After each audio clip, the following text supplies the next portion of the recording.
মিয়ানমারের সংঘাতময় রাখাইন রাজ্যে সরকারি সেনা ও বিদ্রোহী আরাকান আর্মির লড়াইয়ের প্রভাব তুমব্রু সীমান্তে। দিন দুপুরে সশস্ত্র আরাকান আর্মির সদস্যদের বাংলাদেশ অনুপ্রবেশ, সীমান্তে একের পর এক মাইন বিস্ফোরণে হতাহতের ঘটনায় অস্থির বাংলাদেশ মিয়ানমার সীমান্ত। সীমান্ত এলাকা ঘুরে এসে কামরুল হাসানের ক্যামেরায় প্রতিনিধি অর্পণ বড়ুয়ার রিপোর্ট। 18 অক্টোবরে সামাজিক যোগাযোগ মাধ্যমে ভাইরাল এই ভিডিওতে দেখা যায় ভারী অস্ত্র হাতে বান্দরবানের নাইখংছড়ি দিয়ে বাংলাদেশ ভূখণ্ডে অনুপ্রবেশের চেষ্টা করছে আরাকান আর্মির 3 সদস্য। 24 সেকেন্ডের এই ভিডিওতে শোনা যায় তাদের ফিরে যেতে বলছেন বিজিবি।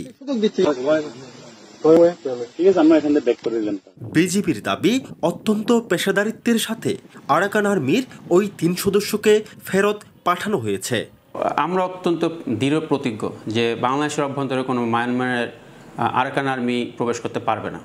সেরকম টহল, সেরকম নিরবিচ্ছিন্ন কর্মপরিকল্পনা আমাদের রয়েছে।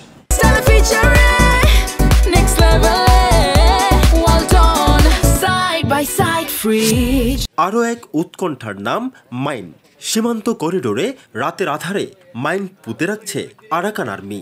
বিভিন্ন সময় মাইন বিস্ফোরণে আহত হচ্ছেন স্থানীয় বাসিন্দা ও বিজিবি সদস্যরা। 12 অক্টোবর তুমব্রু সীমান্তে মাইন বিস্ফোরণে আহত হন বিজিবি সদস্য নায়েক আক্তার হোসেন।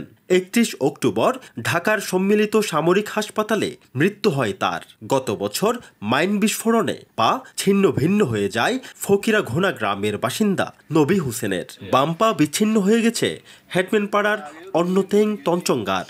আমার দেহে একটা পা নাই, বাড়িতে বইটাকে কোনো কাজ নাই।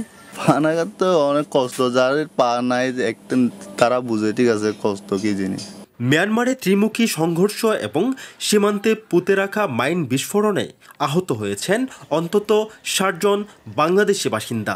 পা হারিয়েছেন 45 জন, মৃত্যু হয়েছে 6 জনের। তো আমরা যেটা ধারণা করছি যে হয়তোবা কোনো সময় এখানে বিচ্ছিন্নতাবাদী গ্রুপ যারা আছে তারা হয়তোবা ধাওয়া পাল্টা দেওয়া হতে পারে। এরই কোনো একটা ঘটনাচক্রে মাইনগুলো এখানে ফেলে রেখেছে। কারণ যারা মাইনটাকে বিস্ফোরণ করতে গিয়েছিল তাদের যে টিমটা জানিয়েছে এটা পুঁতে রাখা মাইন না। মাইন বিস্ফোরণে হতাহতদের পরিবারে নেমে এসেছে ভয়াবহ বিপর্যয়। উদ্বেগ উৎকণ্ঠায় দিন কাটছে সীমান্তবাসীর।